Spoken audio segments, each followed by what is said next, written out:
Nous allons continuer notre petite série sur les liens invisibles du péché.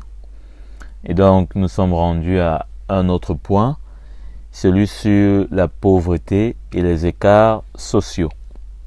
Donc, c'est la deuxième partie de ces liens invisibles, après avoir parlé dans une première partie que j'espère vous avez écouté et apprécié quant à l'édification concernant les changements climatiques et leurs conséquences.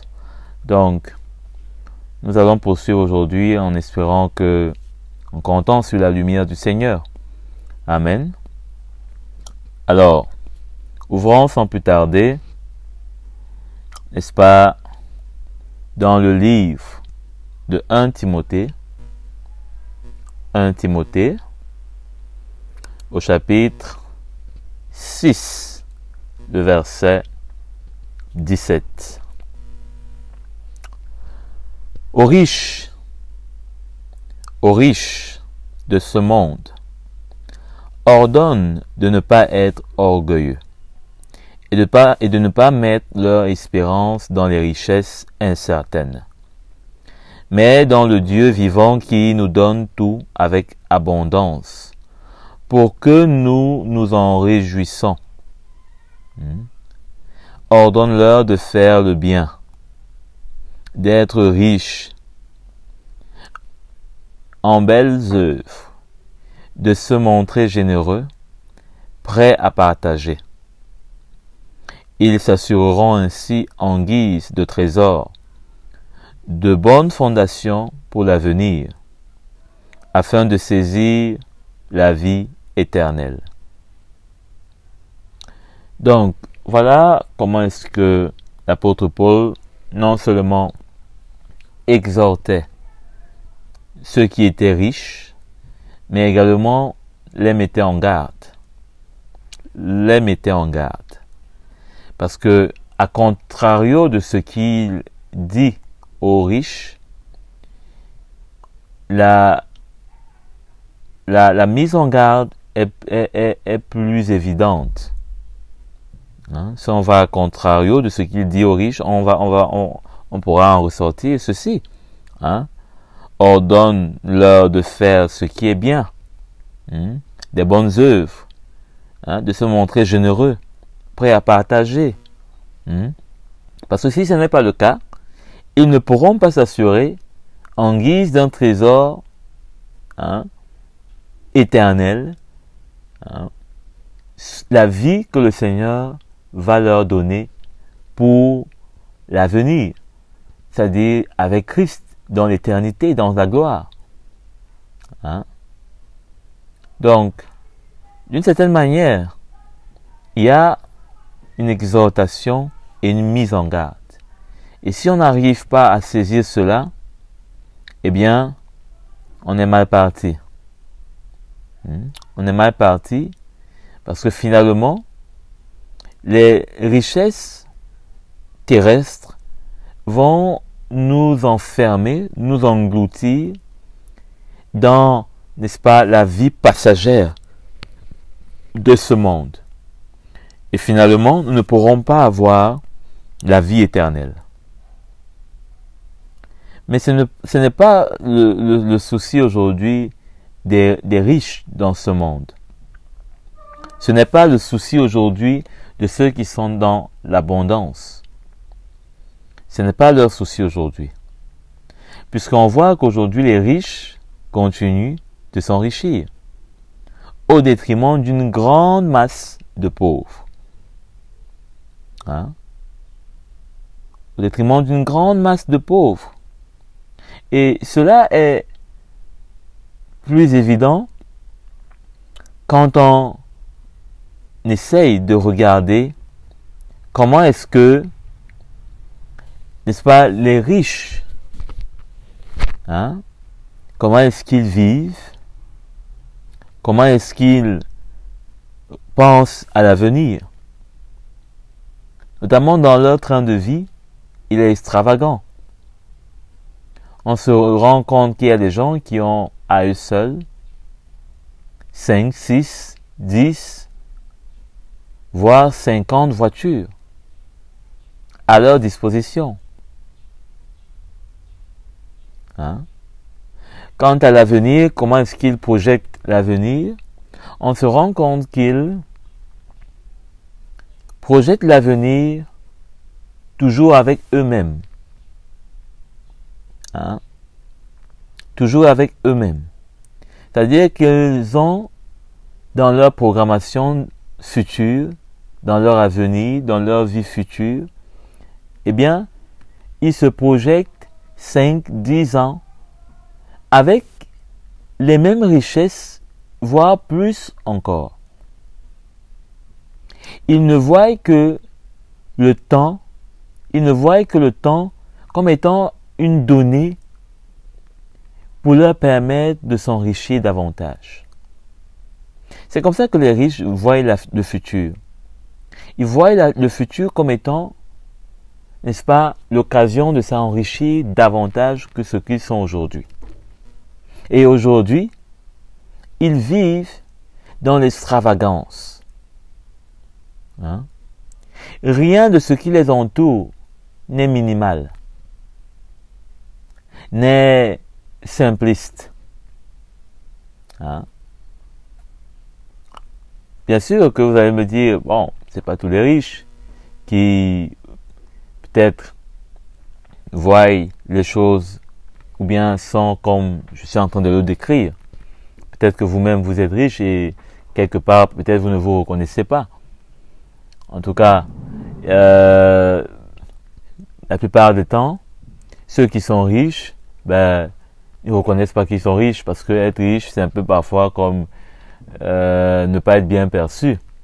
Mais l'apôtre Paul, en tout cas, n'a rien contre les riches. Hein? L'apôtre Paul n'a rien contre les riches. Et il ne dit pas d'être pauvre. Il ne dit pas d'être pauvre. Parce que, d'autre part, si on est riche pour le Seigneur, eh bien, c'est pour, n'est-ce pas, enrichir le royaume de Dieu. La preuve en est que quand l'apôtre Paul parle, il dit, qui nous donne tout avec abondance, au verset 17, pour que nous en jouissons. Pour que nous en jouissons. Cette jouissance, bien sûr que, d'abord pour nous-mêmes, mais pas seulement. Parce que la suite, je crois, montre comment est-ce que l'apôtre Paul, pour lui, il était, n'est-ce pas, possible de jouir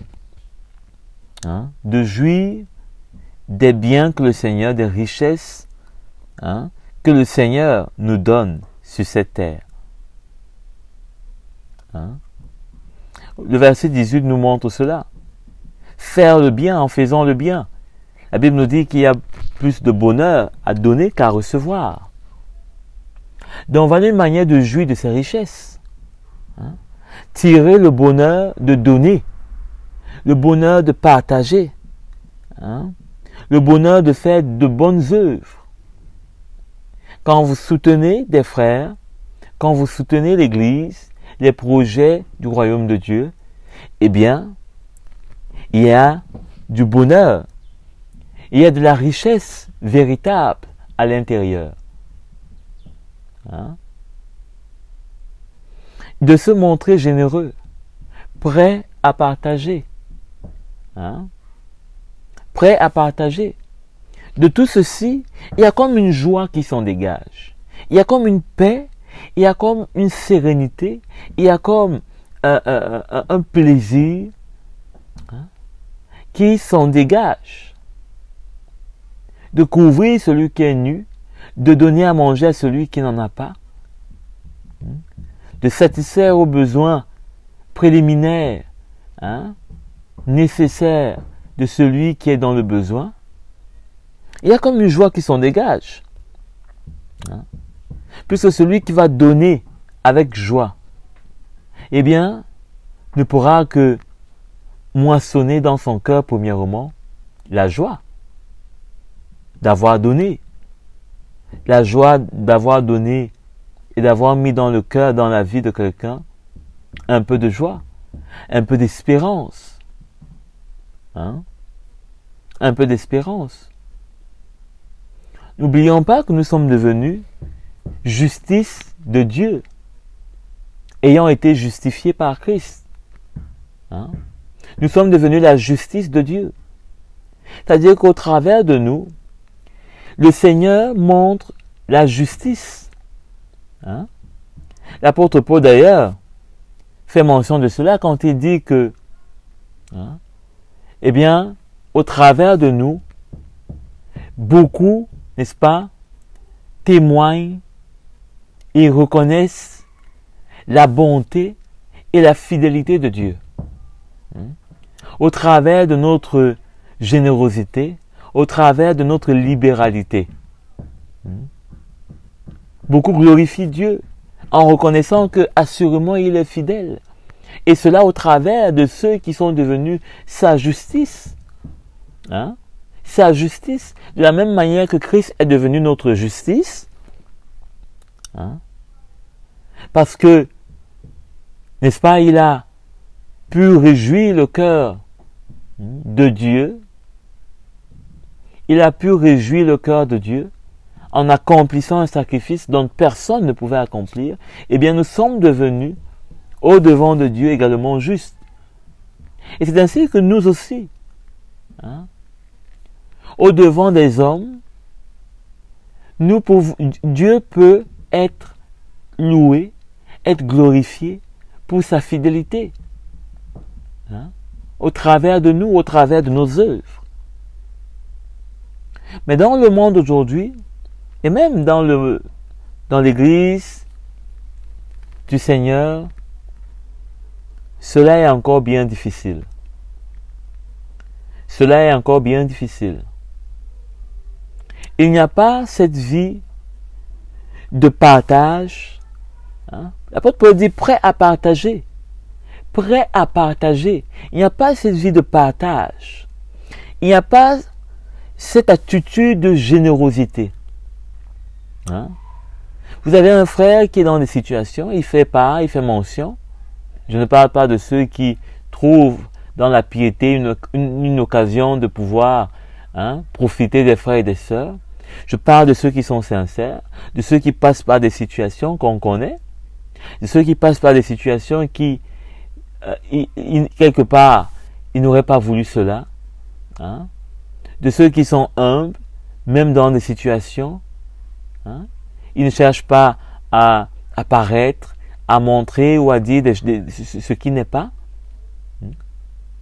Et de tels frères posent leurs problèmes et parfois on ressent une insensibilité et surtout encore bien plus une justification. Hein? Une justification. C'est-à-dire que alors qu'il y a un problème, la seule manière qu'on trouve de ne pas prendre part à ce problème, c'est de justifier ça peut-être avec notre propre problème. Mais ce n'est pas cela que le Seigneur nous a appelés. Hein? Il dit que celui qui recherche son royaume, eh bien, il prend soin de lui. Si on recherche les solutions pour les frères et les sœurs qui nous entourent, pour l'Église du Seigneur, eh bien, on pourra trouver. D'ailleurs, on ne pourra pas, c'est pas par nous-mêmes. Le Seigneur va nous trouver les solutions à nos situations. Il va nous les donner. Hein? Il va nous les donner. Amen. Parfois, on sait qu'un frère et une sœur est dans le besoin, mais on n'arrive pas. On n'arrive pas à le bénir. La seule chose dont on peut légèrement s'en tenir, hein, avec, hein, se donner bonne conscience, c'est de dire, le Seigneur voit mon cœur. Le Seigneur voit ma disposition. Oui, le Seigneur voit ton cœur, il voit ta disposition. Mais il voit aussi tes justifications. Il voit aussi tout ce que tu mets au devant pour ne pas voir son cœur à lui. Parce que très facilement on dit, le Seigneur voit mon cœur. Mais est-ce que nous voyons le cœur du Seigneur? Pour nous montrer où est-ce qu'on a besoin de quitter peut-être dans notre confort, de quitter peut-être dans notre sécurité. Hein? Facilement, on trouve à justifier, tu vois, dans ma vie, pour le moment, il y a ceci, il y a cela, je ne peux pas, mais je verrai, le Seigneur voit mon cœur, vraiment, je vais prier, vraiment. Mais pourquoi est-ce que il n'y a pas plus dans notre cœur un désir d'être simplement généreux? Vous savez, ce mot généreux consiste à faire du bien, alors même que forcément, il n'y a pas de raison ou de possibilité ou d'occasion de faire une bonne action. Généreux. Ça parle d'un cœur qui est empressé. Alors même que la tête peut être dans plusieurs raisonnements, dans plusieurs équations, le cœur est empressé. C'est ça être généreux. C'est-à-dire que le cœur va plus vite que la tête, que le raisonnement. Quelqu'un a besoin, peut-être, c'est pas moi, d'une chaussure, et vous vendez des chaussures, et peut-être que votre enfant aussi vient de naître, vous avez besoin d'argent pour préparer sa layette et autres. Être généreux, par exemple, dans une situation comme celle-là, au lieu de lui demander, donne-moi un peu d'argent, bon, même si tu ne payes pas la chaussure au prix, mais être généreux va être pour vous l'occasion de lui donner la chaussure, parce que vous vendez quand même des chaussures, de lui en offrir, en fait. C'est ça être généreux. En fait, d'offrir. Vous offrez. Vous n'avez pas, vous pouvez avoir beaucoup d'arguments, vous pouvez avoir beaucoup de raisons, mais vous faites un cadeau. C'est ça, être généreux. C'est ça, en quelque sorte. Être généreux. C'est faire un cadeau. C'est faire un cadeau. C'est comme pour un mariage. On vous a invité, vous gardez un cadeau. C'est ça, être généreux. Faire un cadeau. Faire cadeau à une personne. C'est tout. Faire cadeau à une personne. Je te fais cadeau, je te donne. Et aujourd'hui, on ne voit pas cette attitude dans les cœurs. Même des frères, je parle même des frères. N'en parlons pas dans le monde. Dans le monde, il n'y a pas de cadeau. Dans le monde, il n'y a pas de cadeau. Si on te fait un cadeau, aujourd'hui, demain, c'est sûr que tu vas le payer. Si tu ne le payes pas, il y aura des problèmes. Parce qu'on va te dire, on t'avait fait un cadeau. Mais dans la maison de Dieu, on devrait avoir cette attitude de faire des cadeaux. D'être généreux. De donner. De chercher. Puisque l'apôtre Paul dit prêt à partager. De chercher les occasions. De chercher des occasions. De chercher. De chercher. De saisir des occasions. Pour donner ou faire des cadeaux. C'est pas forcément des cadeaux matériels. Ça peut être également des cadeaux en termes de temps, de son temps qu'on donne. Ça peut être également en termes de partager les douleurs. De faire, c'est pas moi, d'appeler, d'assister. Peut-être que forcément vous n'avez pas d'argent pour donner. Peut-être que forcément vous n'avez pas, je sais pas, une occasion même pour vous déplacer. Un message. Parce que, vous savez, aujourd'hui, l'homme est à un niveau où il est chiche, il est avare, il est vraiment sec en bonne œuvre. En bonne œuvre, l'homme devient de plus en plus sec, mort. Sec et mort. Et l'apôtre Paul est d'ailleurs plus clair quand il dit que s'il faut faire une bonne action, c'est premièrement envers un frère. Parce que, les frères, c'est ceux avec qui on va hériter la vie éternelle. Et donc, si on donne à un frère premièrement, notre trésor dans le ciel est encore plus augmenté. Parce que c'est un frère avec lui on aura la vie éternelle, et avec lui on va partager la vie éternelle. Donc, c'est mieux de l'enrichir. C'est comme si quand on a enrichi un frère sur cette terre, lui, il nous paye cela sur son compte en nous transférant quelques de ses trésors dans son compte spirituel, dans son compte éternel, vers notre compte. C'est pourquoi l'apôtre Paul exhorte que, puisque cela a plus de valeur que de se partager, de se donner des choses sur cette terre, eh bien, faites du bien premièrement aux frères. Et aujourd'hui, c'est bien difficile de voir des frères se faire du bien. De voir des frères se faire du bien.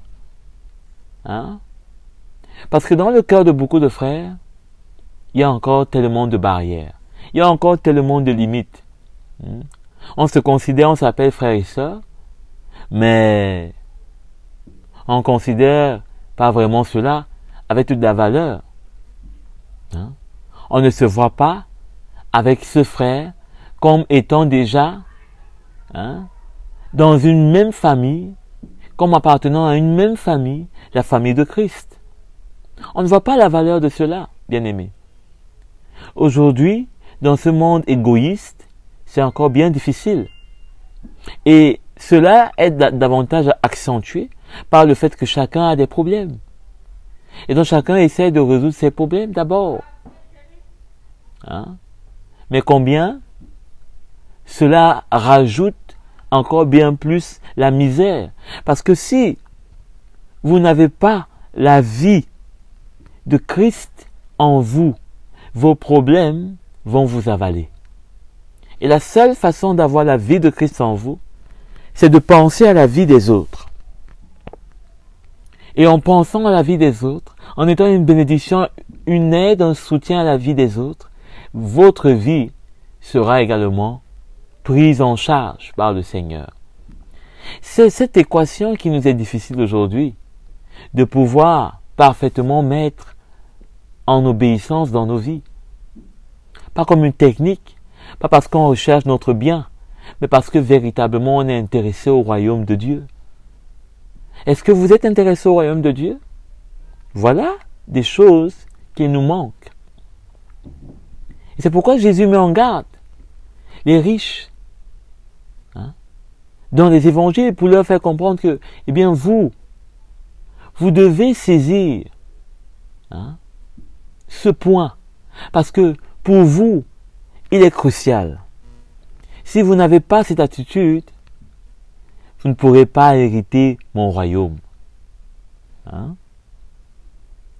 Et de la même façon que cette attitude est dans le monde et rajoute à la misère spirituelle de l'homme une pauvreté physique et matérielle, de la même façon, même dans l'Église aujourd'hui, la pauvreté fait son nid. Parce qu'en fait, il y en a qui gardent, ce n'est pas pour leur donner maintenant une pression ou une loi pour qu'ils puissent dilapider leurs biens, mais dans les Actes des Apôtres, il est clair que des frères mettaient en vente, c'est-à-dire qu'ils étaient prêts à sacrifier leurs biens personnels afin que cela puisse être dans une communion pour un plus grand nombre de frères. Ça montre à quel point la valeur de la communion était telle que des frères acceptaient que ce qui était pour eux et pour eux seuls ne le soit plus. Afin que dans la communion, qu'il y ait un partage qui pourrait faire donner un fruit, le fruit de l'amour, le fruit de la joie, de la paix, de l'amour sincère. Puisque tout cela vient à manquer lorsque chacun est encore dans son intérêt. Et l'apôtre Paul, d'ailleurs, parlant d'intérêt, quand il dit que chacun recherche d'abord l'intérêt de l'autre, l'intérêt de l'autre avant le sien, avant le sien. Est-ce que nous avons de tels sentiments? Est-ce que nous avons de tels sentiments? Est-ce que nous avons de telles pensées dans nos cœurs? Quel est l'intérêt de mon frère? Quel est l'intérêt de mon frère? Et je crois que si nous avons un cœur qui est intéressé aux intérêts des autres avant les nôtres, nous ne serons jamais confus. Jamais confus. Vous savez, il y a quelques questions qui sont tellement simples. Qui sont tellement simples.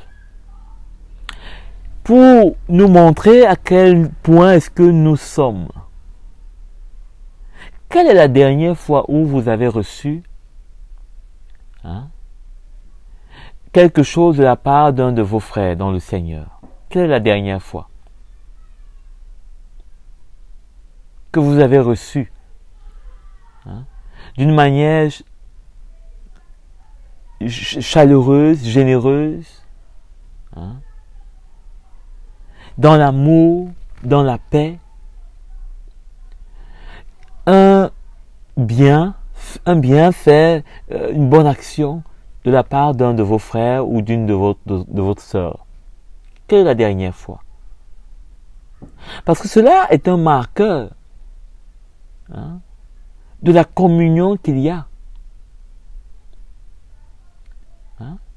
Quelle est la dernière fois où un frère ou une sœur vous a fait du bien?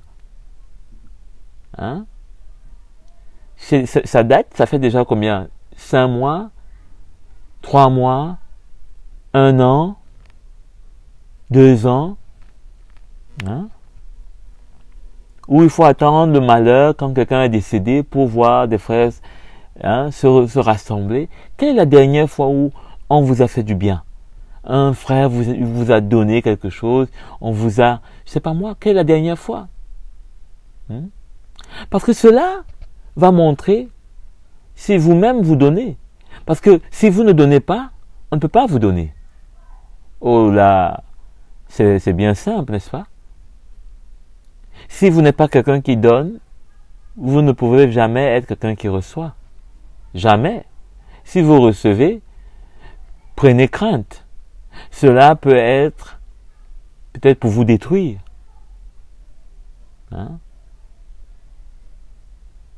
Mais si vous êtes quelqu'un qui donne de votre temps, puisque je dis que ce n'est pas forcément des choses matérielles dont il est question, de votre amour, de votre présence. Quelle est la dernière fois que vous avez reçu quelque chose? Si vous êtes quelqu'un qui donne, forcément que vous allez recevoir. Mais si vous ne donnez pas et que vous recevez, peut-être que c'est pour que vous puissiez être asséché. C'est pour être asséché que vous recevez. Ce que vous allez recevoir va vous assécher.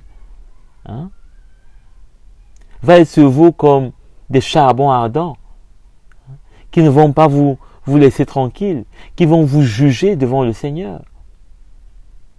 Et alors, quelle est la dernière fois que vous avez donné? Quelle est la dernière fois que vous avez donné?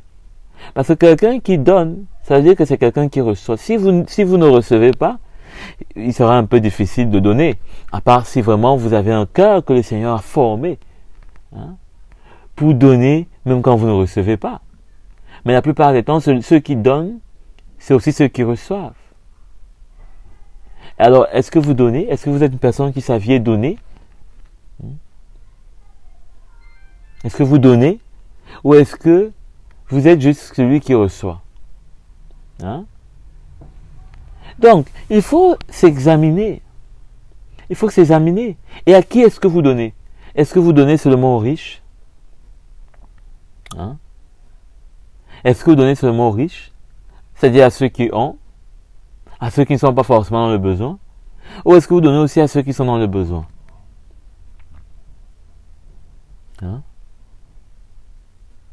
Est-ce que vous donnez seulement à ceux qui sont dans le confort? Hein? Il y en a qui donnent seulement à ceux qui sont dans le confort. Comme il y en a aussi ceux qui donnent seulement à ceux qui sont dans le manque. Mais comprenez que ceux qui sont dans le confort n'en ont pas assez d'être dans le confort. Donc, il faut aussi leur donner. Hein? Il ne faut pas croire que parce qu'il y a des frères qui peut-être paraissent comme ayants, on ne peut pas leur donner. Hein? Mais bien sûr qu'il faut privilégier ceux qui n'en ont pas. C'est à eux qu'il faut donner plus. C'est à eux qu'il faut donner plus. L'apôtre Paul dit qu'il faut couvrir de plus d'honneur les membres qui sont considérés comme étant faibles. Hein? Donc, quelle est votre attitude? Quelle est votre vie? Hein? Quelles sont les motivations de votre cœur? Hein? Ayant les mêmes sentiments qui étaient en Christ. Hein? Les sentiments qui étaient en Christ étaient des sentiments d'amour. Hein? Étaient des sentiments de générosité. Hein? Étaient des sentiments de compassion. Hein? Ce n'était pas des sentiments charnels. Hein?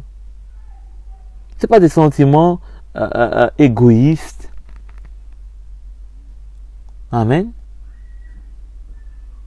Alors dans Philippiens, pour, n'est-ce pas, d'abord nous rendre compte de comment les sentiments qui étaient en Christ étaient des sentiments nobles, dignes d'honneur. Philippiens 2, verset 5. Que votre attitude soit identique à celle de Christ. Lui qui est de condition divine, il n'a pas regardé son égalité avec Dieu comme un butin à préserver. C'est-à-dire comme une gloire que lui aussi devait garder. Mais il s'est dépouillé lui-même en prenant une condition de serviteur, en devenant semblable aux êtres humains. Reconnu comme un simple homme, il s'est humilié lui-même en faisant preuve d'obéissance jusqu'à la mort, et même la mort de la croix. C'est aussi pourquoi Dieu l'a élevé à la plus haute place et lui a donné le nom qui est au-dessus de tout nom, afin que, au nom de Jésus, chacun plie le genou dans le ciel, sur la terre et sous la terre, et que toute langue reconnaisse que Jésus-Christ est le Seigneur à la gloire de Dieu le Père. Ainsi, mes bien-aimés, vous qui avez toujours obéi, non seulement quand j'étais présent, mais aussi, plus encore maintenant que je suis absent, mettez en œuvre votre salut avec crainte et profond respect.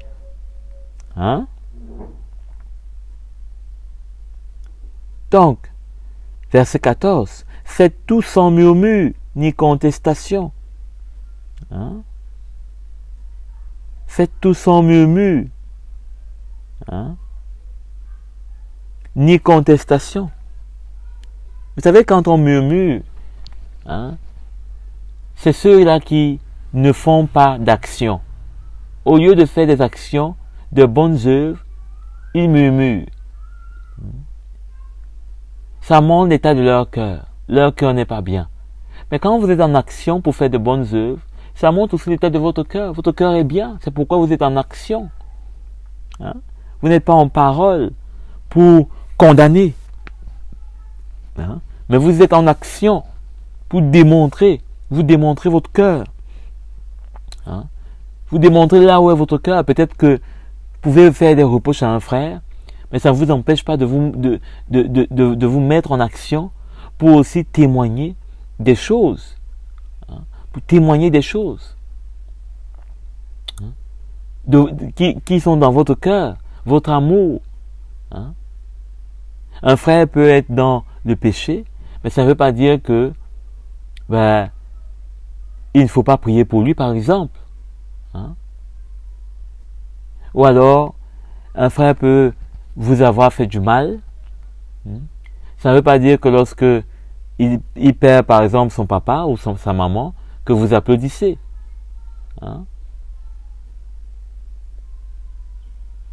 Au contraire, c'est là qu'on peut vous voir davantage, à l'assister. Non pas pour l'encourager dans ce qu'il fait de mal, mais pour, n'est-ce pas, lui montrer la bonne voie, celle de l'amour.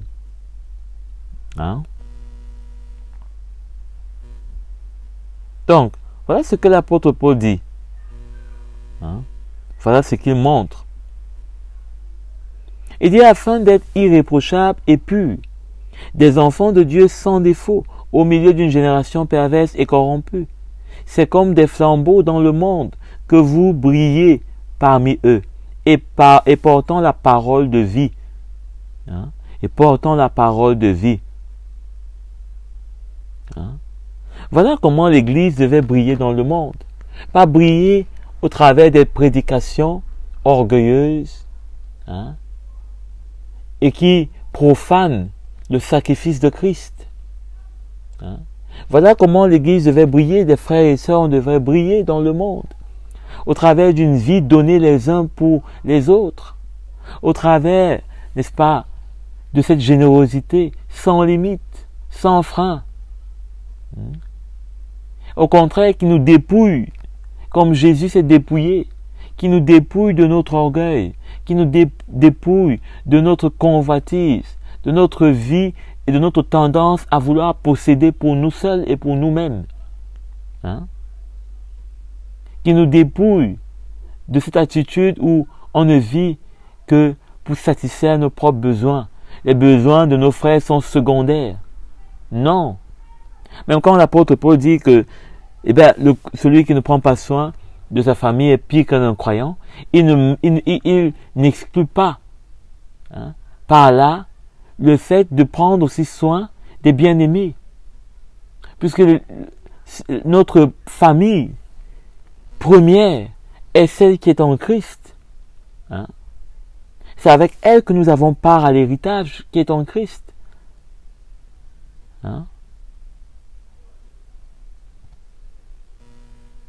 Alors que beaucoup aujourd'hui, ils font quoi? C'est quand ils ont fini de mettre leur famille à leur aise que le reste est pour la famille de Dieu.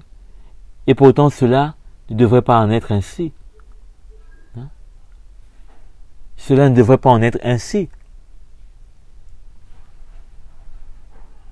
Comment est-ce qu'on peut prendre moins soin de ceux avec qui on va hériter le royaume éternel que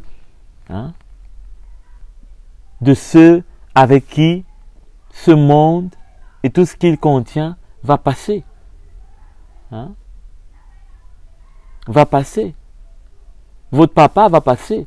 Votre maman va passer. Votre épouse, votre mariage, vos enfants vont passer. Espérons qu'ils passent dans le royaume de Dieu, oui, je suis d'accord. Mais les relations que vous avez aujourd'hui avec eux vont passer. Ce qui vous lie aujourd'hui va passer. La preuve en est que quand un homme meurt étant marié, sa femme reste. Elle ne meurt pas avec lui. C'est leur union qui se termine. La Bible est claire. La femme est libre dès lorsque son mari, avec qui elle était dans l'union, décède. L'union est terminée. Il n'y a pas d'union entre un mort et une vivante. Donc, c'est déjà pour nous montrer la réalité de cela. La réalité de ce monde passager et de tout ce qu'il renferme.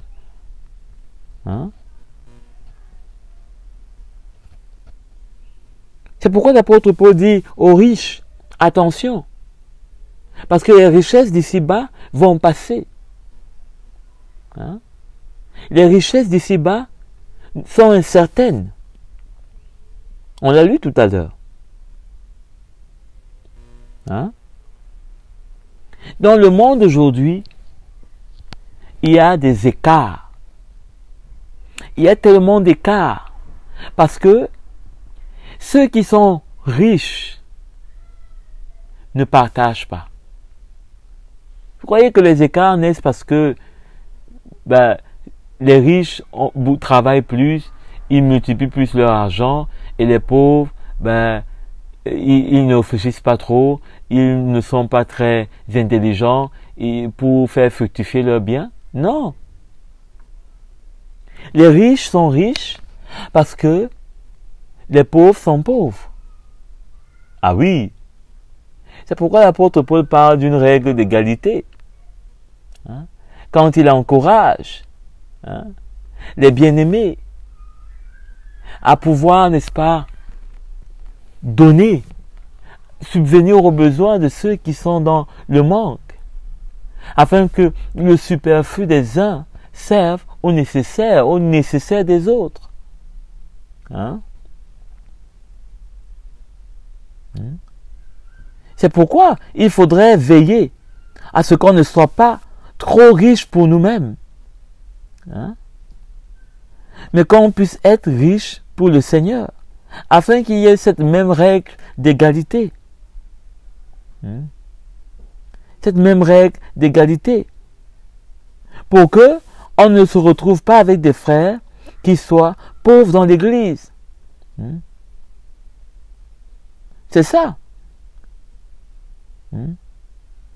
Parce que sinon, on va se retrouver avec d'un côté des riches et d'un autre des pauvres. Et pourtant, ce n'est pas à cela que le Seigneur nous a destinés dans sa maison. Hein? À faire, n'est-ce pas, des classes sociales dans l'Église. Pas du tout. Hein? Et c'est ce qu'aujourd'hui, nous ne comprenons pas dans l'Église. Ce que nous ne comprenons pas aujourd'hui dans l'Église. Tellement nous sommes remplis, imbus de nous-mêmes, de ce qui est à nous. Hein? On le garde, on le préserve pour nous et pour nos générations qui vont nous suivre après. Comme si nous étions tellement si sûrs du lendemain.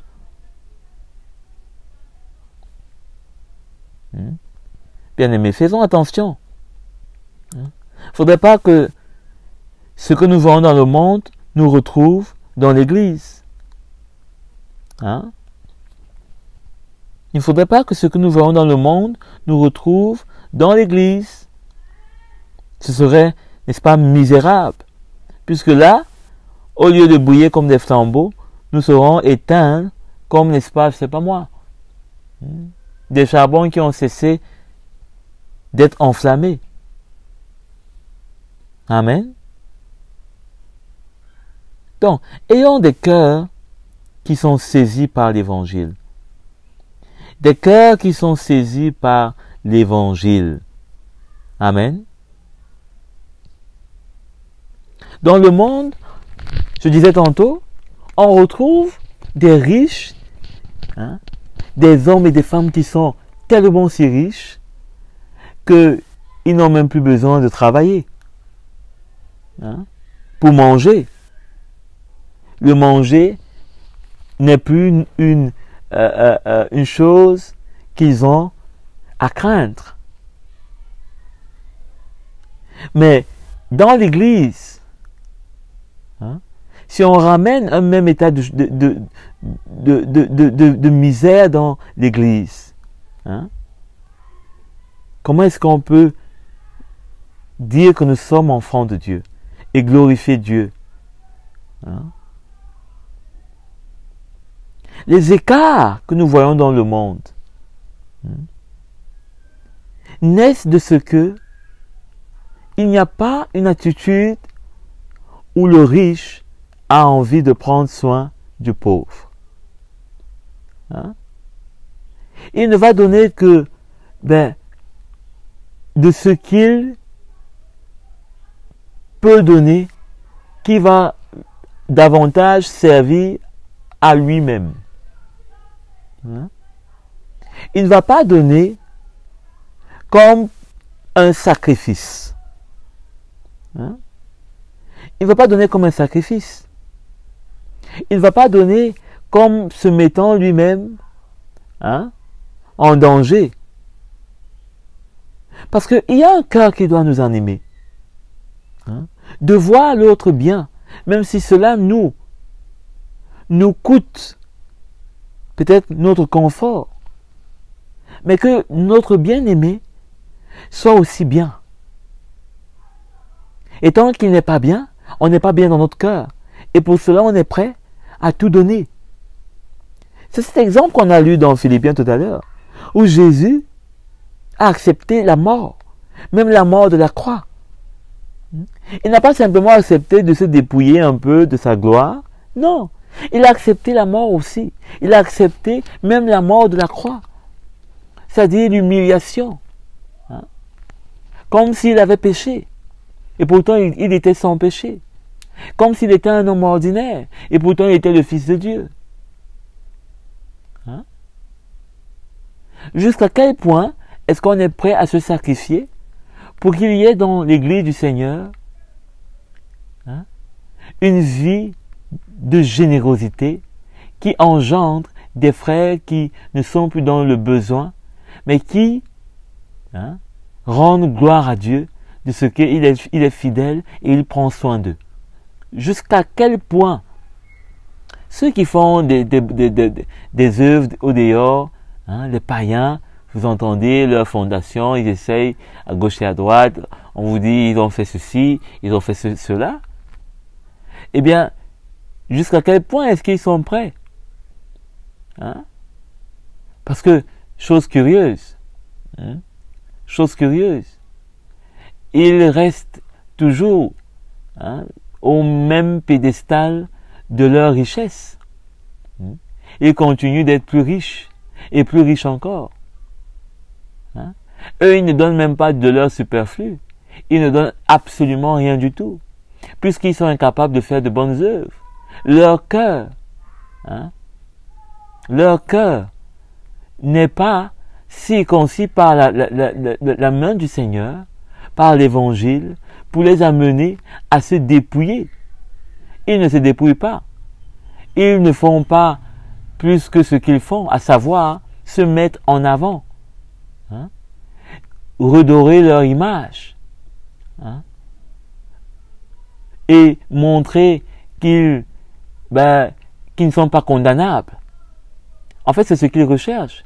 Parce que je vous ai dit dès le départ que quand on est riche, c'est souvent comme s'il faut se cacher parce que la richesse attire. La richesse attire. Il ne faudrait pas qu'on s'attire des problèmes. Il ne faudrait pas qu'on s'attire un peu trop un contrôle fiscal. On s'attire un peu trop, je sais pas moi, des blâmes de la société, de ce que nous seuls on est riches et puis les autres meurent autour de nous. Donc il faudrait un peu faire en sorte qu'il y ait une distraction pour que les yeux ne soient pas très braqués sur nous et que il y a rien à voir, quoi. Il faut circuler, on n'est pas riche. En tout cas, on est riche, mais on partage. C'est en fait ça, ce qui est d'enjeu dans cette propagande médiatique, parce que c'est de bien de cela dont il s'agit. Puisque quand on fait une bonne œuvre, il n'y a pas besoin d'aller le montrer à tout le monde entier. Jésus nous met en garde que celui qui prie, qui entre dans sa chambre, il n'y a pas besoin d'appeler les caméras pour montrer qu'on fait une bonne œuvre. Tout ceci participe de l'orgueil de l'homme, et d'un état non régénéré, mais plutôt d'un état, n'est-ce pas, de misère. En fait, on ne veut pas aider le pauvre, mais on veut montrer qu'on l'aide, afin que nous, on soit un bon riche. Un bon riche. Vous voyez comment est-ce que le monde veut être un bon riche, en montrant le bien qu'il fait, et pourtant, il ne fait même rien. Il ne fait rien. C'est pas pour dire que il faudrait qu'il devienne pauvre, comme le pauvre. Mais une chose est sûre. Une chose est sûre. Si on enrichit celui qui est pauvre, on ne peut s'appauvrir. Et même si on s'appauvrit, sur cette terre, mais dans le ciel, on l'a lu dans Éphésiens, on s'amasse un trésor qui ne peut être volé, qui ne peut, n'est-ce pas, diminuer. Alors qu'est-ce qu'on veut? Le trésor dans le ciel, ou bien on veut aussi le trésor sur la terre? Qu'est-ce qu'on veut? Une chose est sûre, En tout cas, il n'y a pas un trésor qui les attend dans le ciel. Parce que, déjà, pour que le trésor vous attende dans le ciel, il faut être enfant de Dieu. Il faudrait avoir accepté Christ. Il faudrait être en Christ. Il faudrait marcher selon, n'est-ce pas, la parole de Christ. Prendre sa croix. Et pour prendre sa croix, ça va nous demander de perdre notre vie. Et pour perdre notre vie, ça va nous demander de perdre ce qu'on a sur la terre. Et perdant ce qu'on a sur la terre, je ne vois pas comment est-ce que on va encore chercher à garder un peu au lieu de faire simplement ce qu'on pourrait appeler un changement de perspective. Voir ce qui est sur la terre comme étant misérable, comme n'étant que pour jouir de la vie sur cette terre, en mettant à disposition pour ceux qui sont dans le besoin, afin de moissonner la vie intérieure. Puisque, comprenons-nous bien, quand l'apôtre Paul parle de jouir des choses sur cette terre, ce n'est pas dans les choses elles-mêmes qu'on peut jouir. Puisque les choses de cette terre sont corrompues, elles ne peuvent pas nous apporter la vie intérieure dont l'homme a besoin. Vous pouvez acheter une belle voiture, mais ça ne va pas vous donner la paix. Ça ne va pas régler les problèmes de votre mariage. Ça ne va pas régler la misère de vos enfants. Mais de voir comment est-ce que vous pouvez prendre soin des enfants, peut-être, c'est pas moi qui sont orphelins, c'est pas moi, même dans la maison de Dieu, des parents qui n'ont pas assez pour envoyer leurs enfants à l'école, et de subvenir. Comment est-ce que le Seigneur ne peut pas donner la foi dans votre cœur pour recevoir ce qui est pour vous? Puisque c'est quand on donne de la part de Dieu aux autres ce qui est pour eux, que Dieu nous donne ce qui est pour nous. Qui nous donne ce qui est pour nous, ce qui va nous donner qui est pour nous. Ce ne sera pas comme ce qui est sur cette terre. Ça sera non seulement bien plus. Ça sera une joie qui vient d'en haut, pas d'une joie qui dépend des choses d'en bas. Les choses d'en bas ne vont que nous permettre d'augmenter la joie qui peut, et tout ce que le Seigneur peut nous donner qui est d'en haut. Ce sera comme un canal, ce sera comme utiliser un canal ici-bas pour que le Seigneur nous fasse transiter ce qui est d'en haut vers nous.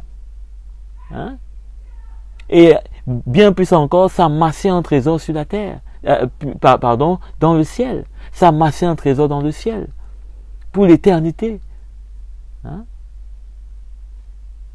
Voilà les choses que le monde ne voit pas. Parce que pour eux, la vie présente est tellement certaine. Le monde ne voit que la fin des temps, ne voit que la fin de son monde. Le monde ne voit que sa fin par rapport au changement climatique, à la famine, je sais pas moi, aux choses comme les séismes, bref, à tout ce qui est naturel, à tout ce qui est de l'ordre du naturel, oui. Le monde ne voit pas sa fin en termes de ce que Dieu juge. Dieu va le juger. En termes de ce que Dieu va rendre, sa parole, vérité. Ce qu'il a dit, il va l'accomplir. Non. Et c'est pourquoi les hommes cherchent par eux-mêmes les solutions. Parce que, s'ils savaient un temps soit peu que Dieu va juger ce monde, ils se tourneraient déjà vers Dieu. Mais puisqu'ils ne voient pas cette hypothèse, pour eux cela n'existe pas, ils cherchent des solutions pour les problèmes que eux-mêmes voient et que eux-mêmes se sentent capables de résoudre. Bien que cela ne pourrait suffire. Parce qu'il y a dans l'homme le mal dont Dieu est concerné. Dieu veut éradiquer ce mal. Et c'est pourquoi Dieu va juger ce monde. Quand on voit la pauvreté dans le monde, non seulement on se rend compte que c'est parce que beaucoup de personnes sont riches et concentrent tellement de richesses. Vous voyez parfois, à 5, 10, 15 entreprises mondiales. Hein? Il y a une captation de richesses. Il y a des entreprises qui ont à elles seules, hein, des richesses énormes, énormes, hein, qu'elles redistribuent seulement à ceux qui sont, n'est-ce pas, leurs détentrices. Hein. Donc, nous avons un problème dans le monde. Hein. C'est ce cœur qui n'est pas concerné par l'autre. C'est le problème de la pauvreté. Un cœur qui n'est pas concerné. Vous pensez vraiment que si tous ceux qui étaient riches, hein, eh bien, cherchaient à donner, à prendre soin, hein, vous pensez qu'un temps soit peu, la pauvreté ne baisserait pas? La pauvreté pourrait bien baisser. Mais tellement, on a des hommes, on a des entreprises, on a des personnes, on a des groupes, on a des cercles qui veulent capter la richesse. Et finalement, cette richesse devient comme un piège pour ceux qui n'ont pas, pour ceux qui sont dans la pauvreté. Parce que c'est au travers de cela qu'on va maintenant les attirer, on va les séduire, on va leur imposer, hein, un rythme, une vie, des pratiques qui ne sont pas, n'est-ce pas, justes devant Dieu. Hein? Voilà l'autre tranchant de la pauvreté. Hein? La pauvreté, voilà l'autre tranchant. C'est que finalement, cet état de pauvreté, hein, devient pour vous une faiblesse pour succomber au mal, pour tomber dans les pièges du mal. Et ceux qui sont riches s'en servent. C'est comme une faille pour pouvoir maintenant avoir le dessus sur vous. C'est pourquoi ceux qui sont riches, ils vont tout faire pour que cette richesse, ils ne la partagent pas comme il faut, afin que les sacrifices que eux ils ont faits, hein, pour servir l'ennemi, pour, n'est-ce pas, avoir part à ces richesses, hein, eh bien, qu'ils puissent maintenant aussi vous introduire. Hein. Voilà comment le monde marche. La pauvreté n'est pas seulement un état, c'est aussi une arme. C'est aussi une arme qu'on va utiliser contre le pauvre lui-même. Hein? Et la richesse encore bien plus, comme un appât. Hein? Comme un appât que le riche va tendre aux pauvres. Hein? Va tendre aux pauvres. Je nous évite, n'est-ce pas, tout ce qui concerne les sectes pernicieuses, hein, aujourd'hui qui sont répandues et qui n'hésitent même pas de se mettre, hein, de s'exposer, de faire du marketing, hein, d'attirer de plus en plus de jeunes personnes. Hein. De plus en plus cela, hein, existe. Avant on en doutait, mais aujourd'hui, ça apparaît bien clairement. Bien clairement. Hein? Et si vous n'avez pas, hein, le Seigneur, vous ne pouvez pas faire face.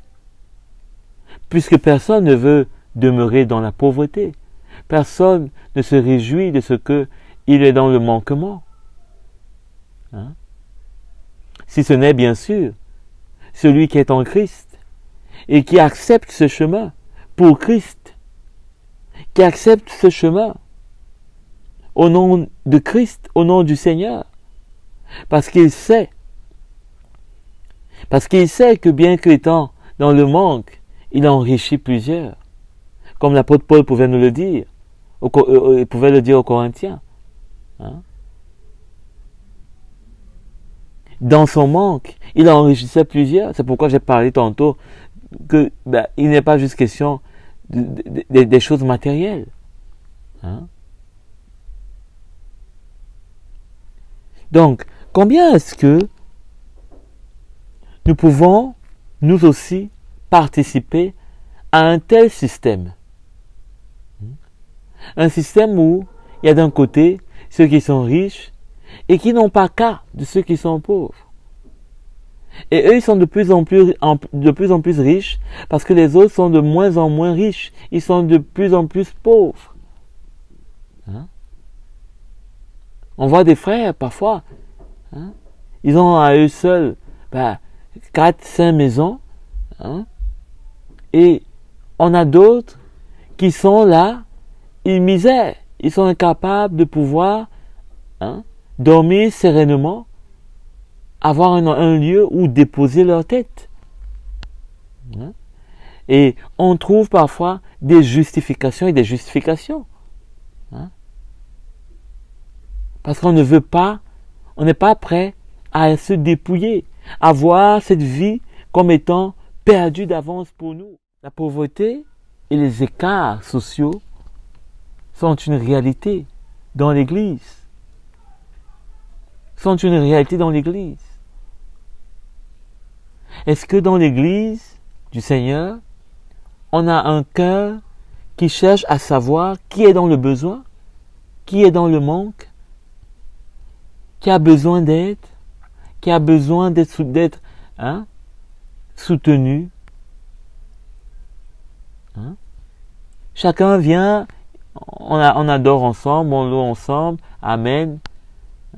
On partage le pain, la table du Seigneur, on prend la coupe du Seigneur, et cela s'arrête là. On se retrouve après et peut-être pour des occasions, des mariages. Et pourtant, on a des frères et des sœurs qui souffrent, qui sont là, qui ont besoin d'aide. Et on a la possibilité de les aider, on refuse. Peut-être qu'on a quelque chose qui nous anime, qui ne nous permet pas. Et même si on avait des raisons, est-ce qu'on est allé vers le Seigneur pour lui demander de nous donner son cœur, ses yeux, ses sentiments, de nous montrer notre misère à nous-mêmes, de combien est-ce que ce qu'on a, on l'a par sa grâce. Dans le monde, on a des personnes qui, à elles seules,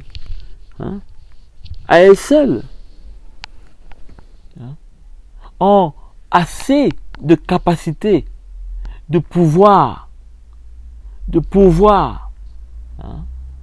aux besoins d'une bonne part de la population mondiale. Allez voir sur Internet les rapports, les statistiques, les chiffres qui sont avancés, des grandes fortunes. On a des hommes et des femmes qui ont une fortune qui dépasse celle d'un État. Celle d'un État.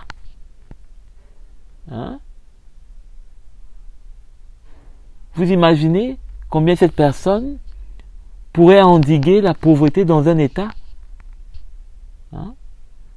Vous imaginez? Un homme à lui seul, sa fortune dépasse celle d'un État. Vous imaginez? Qu'est-ce qu'il ne pourrait pas faire? Maître des industries, maître des chaînes de valeur. Qu'est-ce qu'il ne pourrait pas faire? Mais au contraire, on retrouve toujours plus de scandales parce que de telles personnes, ils recherchent encore plus à faire augmenter sa fortune. Des gens s'en plaignent, des gens meurent parfois au prix de sa fortune, à lui seul. Des gens se suicident, des gens font des témoignages de leurs mauvaises conditions de travail, de vie. Et parfois, on trouve des petites phrases, de petits arguments pour montrer combien de fois, eh bien, on ne pourrait pas trouver mieux ailleurs. Hein? On est celui-là qui fait mieux plus que quiconque. Et pourtant, on pourrait faire bien plus. On pourrait faire encore bien plus. Et encore bien plus même. Mais on n'a pas dans notre cœur les sentiments qui étaient en Christ. Le sentiment qui était en Christ de se dépouiller. Hein? De se dépouiller. Christ a accepté de se dépouiller, bien-aimé. Que votre attitude soit identique à celle de Jésus-Christ. Allons dans Proverbe au chapitre 22, le verset 16. Celui qui exploite le faible pour augmenter son bien ou qui donne aux riches n'arrive qu'à la misère. Hein? N'arrive qu'à la misère. Celui qui exploite le faible. Et c'est ce qu'on voit aujourd'hui dans de grandes entreprises. Les gens sont embauchés. Ils ont des salaires minables. Pendant que le grand patron, il faut suivre un peu d'actualité pour s'en rendre compte. Il y a des patrons qui sont tellement riches, ils réussissent à faire augmenter la richesse de leurs entreprises et ils sont déjà suffisamment bien payés, suffisamment riches et ils demandent encore à ce que, puisqu'ils font augmenter la richesse de leurs entreprises, on devrait encore augmenter leur salaire. Et ils s'en plaignent. Et ils se comparent à d'autres qui sont plus riches qu'eux pour montrer comment ils justifient qu'on devrait également augmenter leur richesse. Je ne voudrais pas forcément citer les noms ou les cas, mais pour vous montrer l'attitude qu'il y a dans les cœurs des hommes païens et qui aujourd'hui infectent même les cœurs de ceux qui sont dans le Seigneur. On voit des serviteurs de Dieu qui sont aujourd'hui plus riches que certains de leurs plus riches brebis. Et pourtant, ils ne font pas grand-chose, à part la prédication de l'Évangile. Et je vous rassure, ce n'est pas les dons qu'on leur fait. Mais ils réussissent à exploiter ceux qui sont faibles d'esprit, ceux qui manquent de la connaissance de Christ, en leur endoctrinant, en leur donnant de faux évangiles, pour que, comme Paul dit, ils soient zélés pour eux, afin qu'ils amassent pour leur donner à eux. Vous voyez aujourd'hui, c'est incroyable, mais on arrive aujourd'hui à avoir sur Internet la liste des plus grands hommes de Dieu fortunés du monde. Incroyable. Incroyable. C'est-à-dire qu'il y a des hommes de Dieu qui sont tellement riches qu'on fait une liste. On établit leur richesse. Ils ont un empire. L'Église, le royaume de Dieu est devenu leur empire. Ils ont bâti. C'est eux maintenant qui sont vus comme des bâtisseurs d'empire, d'églises à travers le monde. Et ils sont riches. Et ils sont respectés pour cela.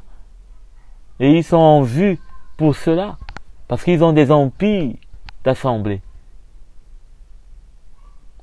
Comme des entreprises, comme des boutiques qu'ils auraient mis en place.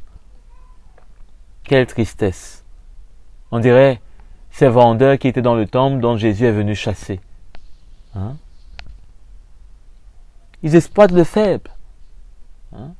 On a des brebis qui sont pauvres et qui sont exploités par des serviteurs de Dieu. Dans Ézéchiel, le Seigneur met en garde contre les faux prophètes, les faux pasteurs, qui au lieu de prendre soin de ces brebis, prennent plutôt le lait et, n'est-ce pas, la fourrure des brebis afin de pouvoir être dans l'opulence. Ils n'ont pas soigné la brebis blessée, la brebis éplorée. Mais ils ont plutôt pris, ils ont recueilli son lait. Et comment est-ce qu'on ne va pas voir la pauvreté, la misère? La misère surtout. La misère surtout, vous savez, la misère parle d'une pauvreté intérieure. D'un manque à l'intérieur. Et c'est ce qu'on a aujourd'hui. Des pasteurs qui sont riches et des brebis qui sont dans la misère. À l'intérieur d'eux, c'est vide. Il n'y a pas de vie, il n'y a pas de croissance, il n'y a pas de maturité, il n'y a pas de connaissance de la gloire de Christ. Il n'y a pas l'espérance de son retour, de son royaume. On leur fait miroiter des choses dans la chair, des choses terrestres qui sont pourtant incertaines. On l'a lu, des richesses incertaines. On jeûne, on prie, on convoque, on invoque, on lit, mais jamais on arrive à être bien. On prétend qu'on est bien, mais il y a la misère en nous. Ça se voit. Les familles sont en lambeaux. Les délivrances sont omniprésentes. Présentes, pardon. On n'arrive pas à croître. Dès qu'il y a un problème avec un frère, on est déjà en train de se séparer de l'Église. C'est la preuve d'une misère. C'est la preuve d'une misère. Voilà les choses que le Seigneur dit. Celui qui exploite le faible pour augmenter son bien et qui donne aux riches, c'est-à-dire il ne donne qu'aux riches parce qu'il s'attend à ce que le riche lui donne aussi. Il n'arrive qu'à la misère. Beaucoup d'assemblées ont fermé à cause de telles choses. Ils exploitaient les faibles. Ils n'avaient d'égard que pour les riches. Attention. Quand le riche est parti, l'Église s'est retrouvée nue.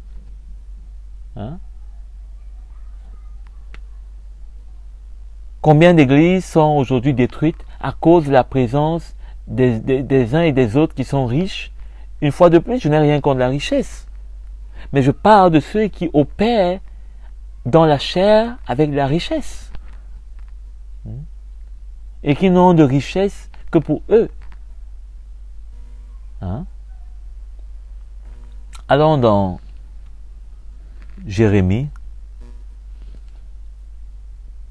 Jérémie au chapitre 5, le verset 25. Ce sont vos fautes qui ont déréglé, au contraire. Attendez, c'est plutôt le verset 26. Mais nous pouvons d'ailleurs commencer au verset 25. Il n'y a pas de problème. Ce sont vos fautes qui ont déréglé cet ordre. Ce sont vos péchés qui vous privent de ces biens. Ça, c'est parlant de ce qui concerne, n'est-ce pas, le climat. Je crois que ce passage, on l'a lu lors du précédent point sur le changement climatique. Dans le verset 26, en effet, il y a parmi mon peuple des méchants. Ils sont aux aguets, comme celui qui se baisse après avoir dressé des pièges. Ils tendent des filets et capturent des hommes. Voyez? Ils capturent des hommes, tendent des filets. Ils font des plans dans l'église, vous croyez que c'est pour le bien des fidèles, mais ce n'est pas le cas. C'est d'abord dans leur intérêt à eux. Tout comme une cage est remplie d'oiseaux, leurs maisons sont remplies de fraudes. Voilà comment les uns et les autres sont riches, avec des maisons remplies de fraudes. C'est-à-dire qu'ils ne savent pas prendre soin de celui qui est dans le besoin. Et donc, les richesses qu'ils ont deviennent comme des fraudes. c'est comme s'ils ont volé puisqu'ils ne prennent pas soin de ceux qui sont dans le besoin. Ils ne donnent pas. On dirait qu'ils ont volé la richesse vers le Seigneur et puisqu'ils ne donnent pas, eh bien, ce que le Seigneur leur a donné, ben, c'est comme s'ils ont volé. Hein? C'est ça pratiquement. La nouvelle alliance est très profonde, bien-aimé. Quand Jésus dit que celui qui haït son frère, il est pire qu'un meurtrier. Hein? Celui qui vole son frère, c'est celui qui ne prend pas soin de son frère. Hein? Ils n'exercent pas le droit de l'orphelin. Hein? Et ils prospèrent. Ils ne font pas justice aux plus pauvres. Ils prospèrent parce qu'ils ne font pas le droit. Hein? À l'orphelin, ils continuent dans la méchanceté. Ils continuent dans l'orgueil. Hein? Bien-aimé. Hein? Regardez au verset 31. Les prophètes ne prophétisent que des faussetés. Les prêtres gouvernent pour leur propre intérêt. Et mon peuple prend plaisir à cela. Voilà. Ça, c'était l'état dans le peuple, n'est-ce pas, de Juda, en l'occurrence. Hein? C'est-à-dire le peuple de Dieu aussi. Vous savez qu'Israël était divisé en deux. Mais ici, si on revient et on met cela dans le contexte de nos sociétés, ben, c'est pratiquement la même chose. Hein? C'est pratiquement la même chose. Hein? Quand on veut une faveur, ben, on n'hésite pas à aller à corrompre ceux qui sont haut placés. Et pourtant, on passe à côté des mendiants, on ne leur donne rien. On pardonne à ceux qui sont riches, à ceux qui gouvernent, parce qu'on attend un intérêt d'eux. Au contraire, celui qui est mendiant, on a même peur d'être en contamination si on peut dire ainsi, de sa malchance, de sa pauvreté. Hein? C'est ainsi qu'aujourd'hui dans le monde, certains ont dit que tu donnes aux riches, tu deviens riche, tu donnes aux pauvres, tu deviens pauvre. Hein? Le riche on ne donne qu'aux riches parce que le riche peut produire. Le pauvre, ben, il avale et c'est fini. Hein? Quel malheur que de penser ainsi. Hein? Et de ne pas voir que même le pauvre est à l'image de Dieu. Et de ne pas voir que même le pauvre a aussi besoin. Hein? Qu'on puisse, n'est-ce pas, l'encourager à ne pas maudire Dieu, à ne pas maudire la vie. Hein? Donc, nous allons nous arrêter là. Et je crois que nous avons un bout d'éclairage sur cette attitude où nous faisons prospérer la misère, la pauvreté dans la vie des uns et des autres, hein, parce que, eh bien, on ne prend pas soin d'eux, on n'a pas un cœur intéressé à eux, hein, et cela conduit à des écarts. Hein. Dans l'Église aujourd'hui, il y a des chrétiens qui trouvent que, il y a des frères qui sont bien, hein, et eux, ils ne sont pas aussi bien qu'eux. Hein. Il y a des églises aujourd'hui où il y a un fossé. Il y a certains frères qui se considèrent comme étant très hauts, très bien placés, et d'autres frères les considèrent que eux, c'est la grâce de Dieu et ils sont bien. Non, il ne devrait pas avoir une telle attitude. Hein? Au contraire, hein? Il faudrait que ceux qui sont bien placés, que ceux qui sont riches, que ceux à qui Dieu a fait grâce, c'est une grâce, hein? Que d'avoir des possessions, que d'avoir des biens, une richesse, eh bien, qu'ils aient un cœur aussi qui va avec. Parce que Dieu ne donne pas simplement des richesses, mais Dieu donne des richesses et un cœur qui va avec. Hein? Des richesses et un cœur qui va avec. Dieu n'est pas un Dieu matérialiste pour rien que vous donner des richesses. Il est aussi un Dieu d'amour pour vous donner son cœur d'amour, afin que, ayant des richesses, que son cœur, hein, dicte vos voies, hein, et que vous ayez à cœur le soin de prendre, hein, part aux souffrances des autres. C'est ainsi que les Macédoniens, dans leur pauvreté, l'apôtre Paul loue leur attitude. Hein? Et cela va faire que la communion sera véritable. L'amour sera sincère. Vous ne pouvez pas parler de l'amour comme l'apôtre Jacques dit, tu n'arrives pas à donner, à prendre soin, à t'inquiéter, à t'enquérir même, à prendre même des nouvelles des frères. Parfois on peut passer, je sais pas moi, une année et on n'a pas les nouvelles d'un frère. Et pourtant il est là chaque jour avec nous. Hein? On ne sait pas qu'est-ce qui va dans sa vie, on ne sait pas comment est-ce que sa vie se passe, mais il est là. Hein? Est-ce que vous avez des nouvelles de tous les frères qui sont avec vous dans la communion? Pas juste que vous êtes dans la communion, vous êtes dans la communion, gloire à Dieu, non. Hein?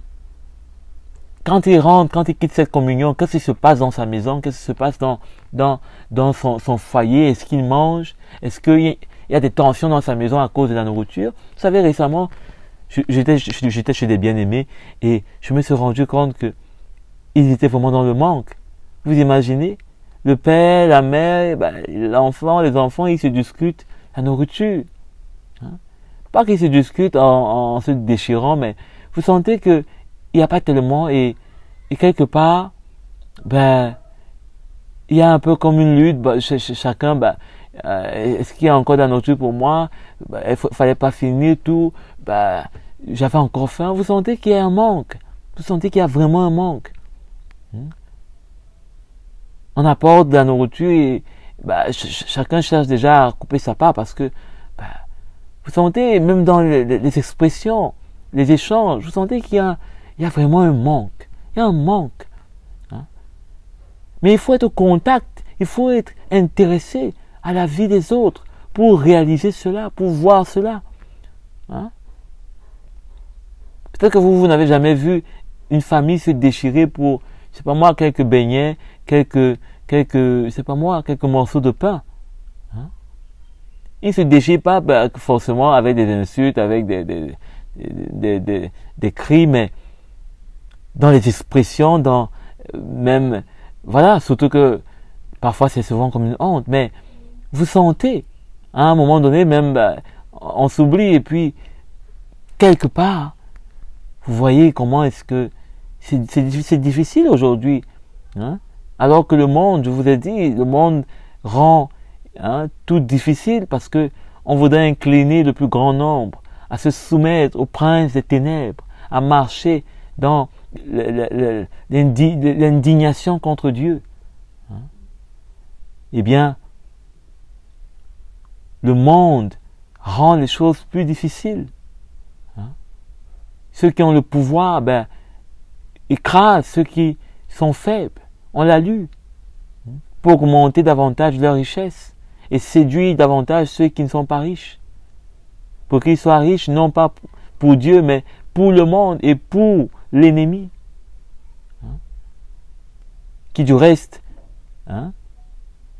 veut s'en servir pour tenir nos âmes entre ses mains, loin de Dieu. Bien-aimés, ne soyons pas insensibles. Vous savez, dans les derniers temps, l'apôtre Paul nous met en garde. Met en garde Timothée, ils seront insensibles. Il y aura des personnes qui seront insensibles. Vous aurez beau pleurer, beau crier devant eux, ils n'auront rien à vous dire. Tellement ils seront insensibles à votre situation. Et parfois la meilleure justification, c'est souvent, moi-même ça ne va pas. Je sais, moi-même. Et pourtant, c'est pas vrai. Ça ne va pas, mais tu t'es acheté, c'est pas moi, un piano dernier cri. Tu t'es acheté une chaussure, avec, peut-être c'est pas moi, des couches d'or en dessus. Et tu dis, ça va pas? Ça va, mon frère. Ça va, ce que tu fais montre que ça va. Mais prendre soin de ton frère, ça t'est difficile. Parce que c'est pas toi. C'est plus toi. Tu ne vois pas comment est-ce que le Seigneur vous a unis par un lien qui ne peut être détruit. que seulement lorsque le Seigneur paraîtra ou bien lorsque le Seigneur enlèvera l'Église. Hein? Parce que c'est pas son sang. Hein? Son sang est éternel. Son sang est plus qu'un cordon ombilical qui lie l'enfant et la mère. Hein? Alléluia. Regardez comment la pauvreté est dans le monde. On voit des gens qui travaillent, mais n'arrivent pas à manger à leur faim. N'arrivent pas à manger comme il se doit. On voit des gens qui travaillent, mais n'arrivent pas à vivre dans des maisons, n'est-ce pas, qui sont dignes. Et pourtant, jour et nuit, elles travaillent. On voit des gens qui travaillent, mais n'arrivent pas à se soigner. Voilà comment le monde fabrique la pauvreté. Il n'y a pas plus grande pauvreté que cela. Si vous travaillez, vous n'arrivez pas à vous soigner comme il se doit, une maladie vous atteint, vous n'arrivez pas, et pourtant vous travaillez, quelque part quelque chose ne marche pas. Hein? Puisque vous travaillez pour prendre soin de vos besoins. Hein? Mais pourtant, ceux qui sont riches, quand ils ont une maladie, c'est pas moi. Hein? Ils n'hésitent pas à aller dans les plus grands hôpitaux, à voir les plus grands spécialistes. Hein? Ça, c'est une différence entre ceux qui sont pauvres et ceux qui sont riches. Le riche, quand il a une maladie, même si ça coûte combien, le traitement, pour lui, il n'a aucun problème. Hein? Mais le pauvre, bien qu'il travaille, il n'arrive pas à se soigner. Hein? Regardez aujourd'hui comment les gens parfois meurent, décèdent de maladies parfois dont ils n'avaient pas la connaissance. Simplement parce que, notamment, pour prendre l'exemple en Afrique, hein, aller à l'hôpital, eh bien, ça nous coûte tellement cher. Ça coûte tellement cher. Hein? On est incapable de faire un bilan de santé. On est incapable de se rassurer que on est en santé. Et il ne suffit de rien du tout. Une maladie nous attrape et on n'arrive même pas à se soigner jusqu'au bout. Hein? Bien-aimé, je crois que la pauvreté est aujourd'hui très profonde dans l'humanité. Elle est très profonde dans l'humanité. Et elle est due principalement au fait que l'homme est de plus en plus, n'est-ce pas, mal dans son cœur. De plus en plus mal dans son cœur. Hein? Regardez par exemple avec ce dernier virus. Hein? Comment est-ce que, au lieu de privilégier, de soigner les hommes, ce qu'on privilégie, c'est de payer, c'est de mettre hein, toutes sortes de barrières. Hein?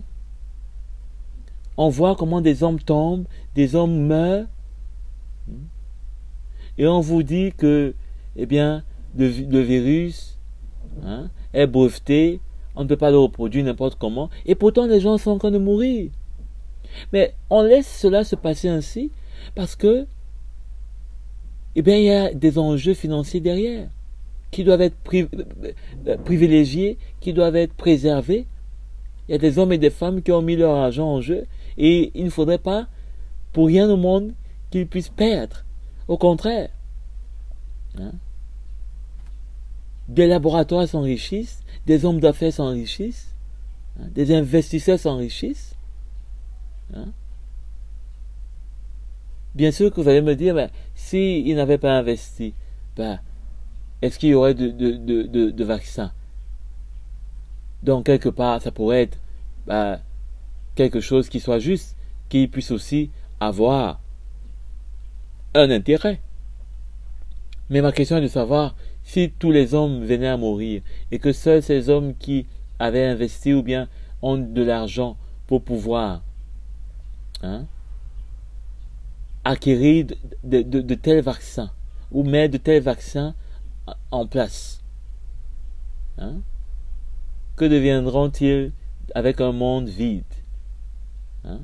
Puisque je tiens à vous dire que si les hommes s'enrichissent, c'est parce que le pauvre, eh bien, participe. Hein? Vous voyez aujourd'hui toutes ces marques. Hein? On a des marques qui passent à la télévision, des publicités. Vous allez dans les supermarchés, vous allez retrouver ces produits. En les achetant, ben, vous rendez ces riches encore plus riches. Hein? Et le pauvre, tellement l'orgueil est dans l'homme, ben, il ne va pas voir cela ainsi. Au contraire, quand il va arriver dans un supermarché, pour lui, sa gloire, c'est d'acheter ce qu'il a vu à la télé. Or, il ne sait pas que celui-là, ce qu'il a vu à la télé appartient à un homme qui est déjà riche, à une femme qui est déjà riche, et qui, ben, n'investit en rien dans sa vie. En rien. C'est ainsi qu'on enrichit ceux qui sont riches.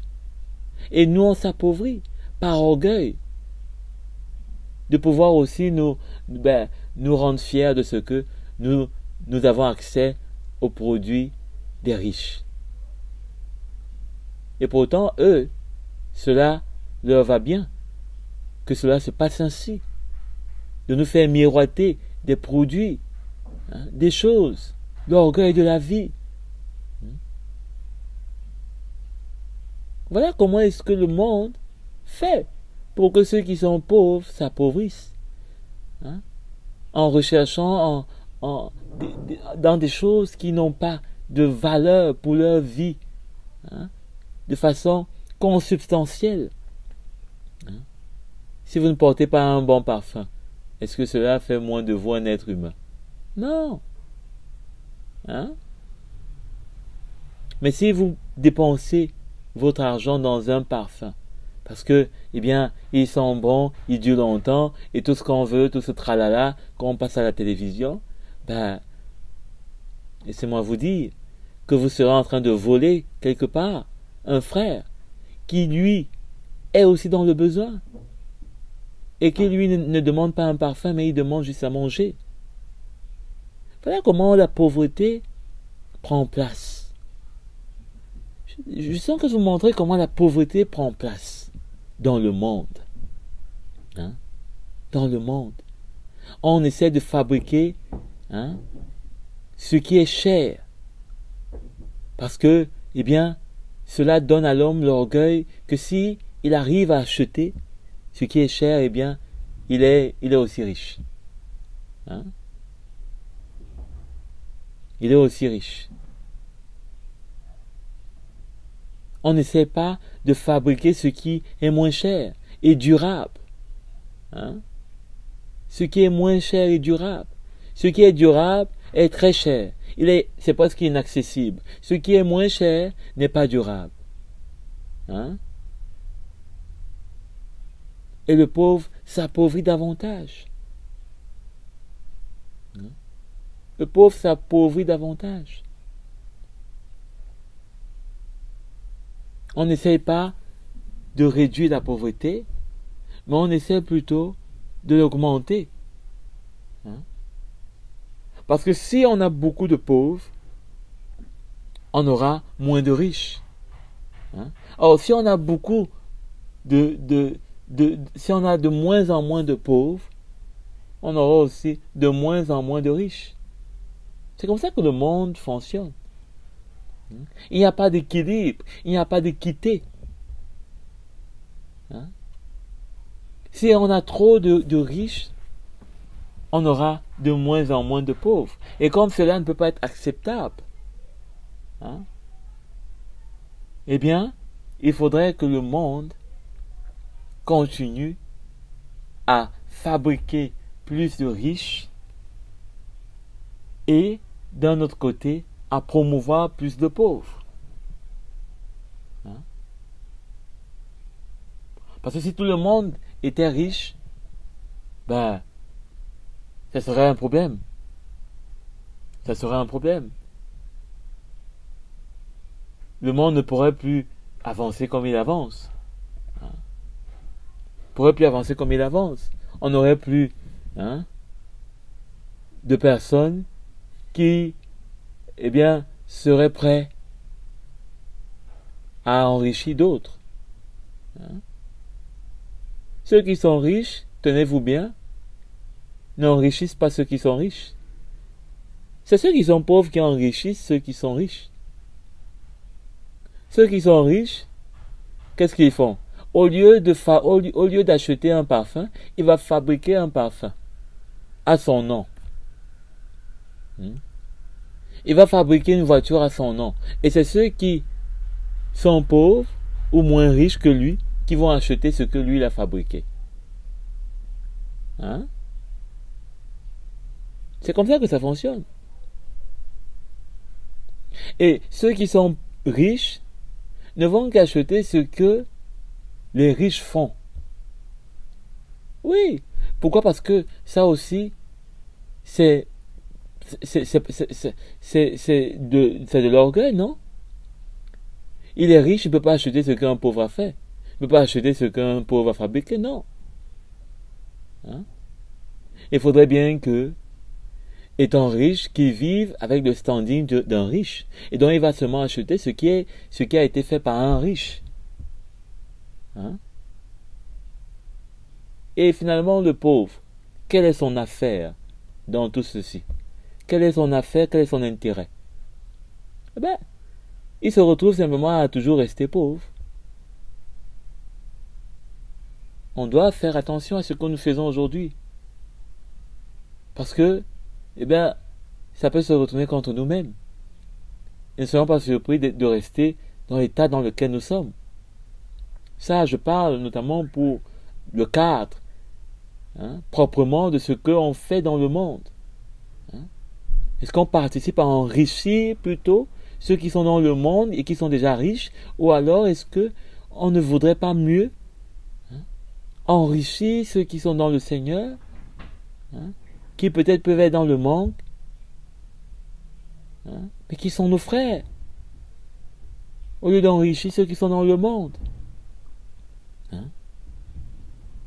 Cela ne veut pas dire qu'il ne faut plus rien acheter, qu'il ne faut plus rien, c'est pas moi. Il faut se refuser à tout ce qui peut vous faire plaisir, non. Mais il faut avoir un état d'esprit et une crainte. Parce que sinon, nous participons une fois de plus à ce que le monde fabrique comme système. Et ça, nous ne rendons pas gloire à Dieu en marchant de cette manière. Que le Seigneur nous libère de cette attitude, de ces états qui nous plongent dans la pauvreté, dans la misère spirituelle, dans la pauvreté même physique, ou, n'est-ce pas, là où on ne devrait même pas se plaindre, là où des frères ne devraient pas se plaindre, ou alors se soucier, ou alors être dans le désarroi, parce que on n'aura pas eu à cœur leur situation. Eh bien, que le Seigneur nous aide, que nos yeux s'éclairent, s'ouvrent, pour qu'on voie. Si nos yeux étaient fermés, qu'on voie. Si nos cœurs étaient devenus secs, que le Seigneur humidifie par son amour nos cœurs et qu'ils deviennent tendres et réceptifs. Amen. Parfois on dit, on n'a pas d'occasion, on ne peut pas, on n'a pas de moyens, on n'a pas de possibilité. Mais si on a vraiment à cœur, le Seigneur nous donnera toujours quelque chose pour nous rapprocher, pour intensifier la communion qu'il veut au milieu de ses enfants. On aura toujours quelque chose, toujours. Ne soyons pas limités parce qu'on n'a pas de biens, on n'a pas d'argent, ne soyons pas limités à cela. Quand le cœur s'exprime, il n'y a rien qui peut l'arrêter. Quand le cœur veut s'exprimer, il n'y a rien qui puisse l'arrêter. Rien. C'est ça être généreux. C'est-à-dire que le cœur va plus vite que la tête. Là où le cœur veut réfléchir, là où la tête veut réfléchir, le cœur est déjà prêt à céder. Parfois, vous entendez quelqu'un dire bon, ça va, je te donne tout. Ça va prendre tout. La générosité, c'est le cœur qui a parlé. Vous ne pouvez pas dire à quelqu'un donne tout, prends tout, quand vous ne savez pas ce que demain vous réserve. Mais vous êtes capable de le dire lorsque vous avez la foi et un amour sincère qui vous anime, hein, le royaume de Dieu, qui a plus de valeur pour vous. Hein. Votre frère que vous voulez voir bien, vous ne voulez plus le voir dans étant pensif, étant dans le stress. Que le Seigneur nous aide, bien-aimés. Amen.